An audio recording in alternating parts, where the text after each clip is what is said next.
Hi, I'm Susan Duncombe, and this is part 3 of the Peter and Suzy Theodoro story. Connecticut DCF did to the Theodoros what all the states do when the parents tell on them. In retaliation and in keeping their word to the promised threats issued, they refused to allow them to see their baby since they went public. That's only part of what they do if you tell anyone what they are doing to you. Perhaps you weren't aware, we now have secret courts, no criminal charges, no redress or recourse, no evidentiary trials, and not even permission for friends or family to be with you. Nor will professionals be allowed to stand with you in the kangaroo court they call an administrative hearing. If you even get one of those. Connie Regularly, an attorney, and only one witness of many testifying to this truth, says that a lot of ex parte removals happen without any parental knowledge at all.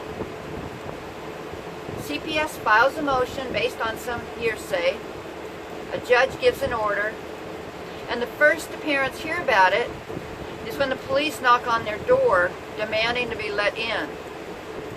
They like to do it in the middle of the night so everyone will be sleeping. Your children may not even remember the event, but you will never forget it, guaranteed. I have many case files where this has happened. One that sticks out in my mind particularly was from a Los Angeles CPS supervisor who was complaining about the practice. But I digress. Back to Theodoros.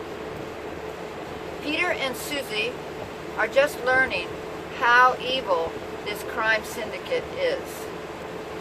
You can feel that in the following words taken from Suzy's Facebook posts. We have just driven all day yesterday and all night for the past nearly 20 hours straight to get to Connecticut to see our baby. And now our caseworker, David Friend, is telling us that he cannot accommodate our visit, and we cannot see our child. Imagine how you would feel if this happened to you. Now I want to ask this question. How many hearing the sound of my voice can testify that they have heard these very same words? You can comment, and it will be surprising for those who may just be hearing of these types of things for the first time. This happened to the Hollums. It happened to most others. It's part of the process that CPS uses against loving parents, and it is done to separate the family members from each other. Child predator services break the bond by refusing visits, and that's not all. They tell the older children that their parents don't want them anymore and don't love them anymore. Child predator services change the visiting schedule without telling the parents, and then these guardians of the most vulnerable members in society tell the children that their parents don't want to see them. I've heard parents say that these vile predators told their children, "Mommy and Daddy have died." When the children found out the truth, it was beyond traumatic.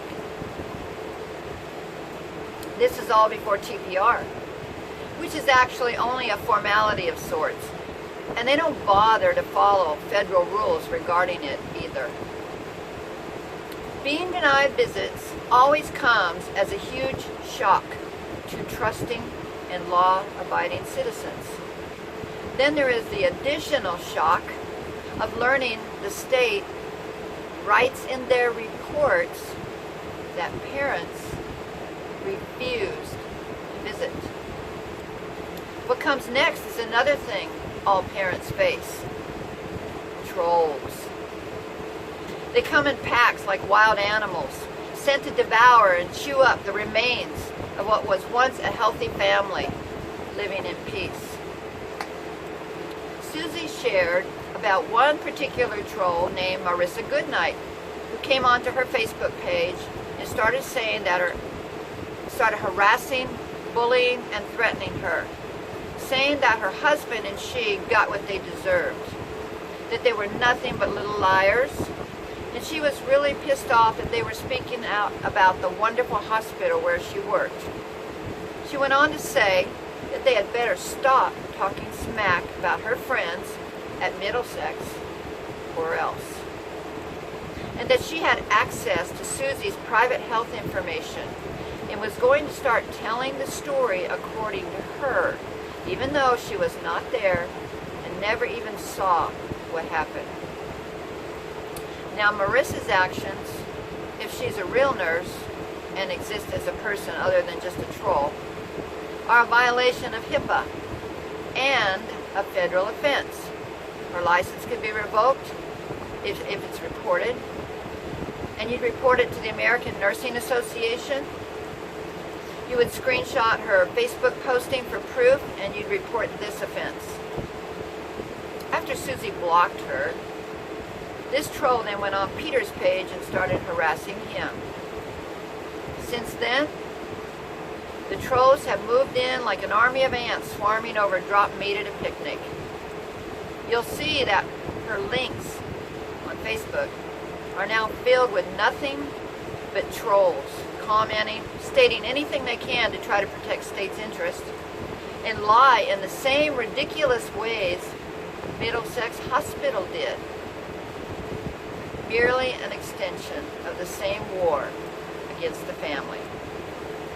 Suzy writes these words in her same Facebook posting: "If we are the liars, as this nurse says, then why did Sarah Lennon write in her reports that I was a drug addict with a bag of pills, even though she knew that was not true?" Suzy also writes, "Why did she write that we were deleting suspicious text messages so as not to implicate us in our crimes when she knew that was not true? Why did they say my husband was praying funny and must be a Muslim terrorist when they knew that was not true?" By the way, for those who may not know, Egyptians speak Arabic. The Arabic language has only one word for God. That word is Allah. So for the Egyptian Christians who love Jesus, whom they call Isa, they still call God Allah, but they don't mean the Allah of the Muslims. It's just their word for God. In English, we have the same thing going on. Many religions will use our word God to mean their God, even though we share no theological beliefs. It's just a language thing. Now, I speak and sing in tongues, glossolalia. If they'd heard me praying, they would definitely think it sounded funny. But I know for a fact that Arabic Christian prayers sound like someone praying. I spent a few years in International House of Prayer Arabic ministry. We sang in Arabic, and then we sang the same songs in English. Why would these healthcare professionals even care? He's praying, and they were able to recognize that. Do they take all Muslim babies? That's what it sounds like. The nurse did say they take immigrants' children all the time.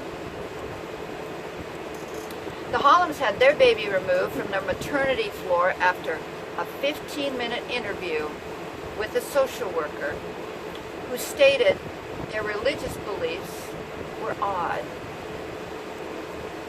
They kept that baby permanently for predictive neglect. That was Alabama. You see a pattern here? Perhaps you weren't aware. They are removing Christian babies and children everywhere and all the time. LetOurBabiesGo.com has the legal reasoning for why they are doing this. You will find it on the menu bar of the homepage entitled, "You Too Can Be Declared Schizophrenic. Government Solutions to Life's Little Challenges." I'm here to wake you up. Love Jesus? Got kids? Still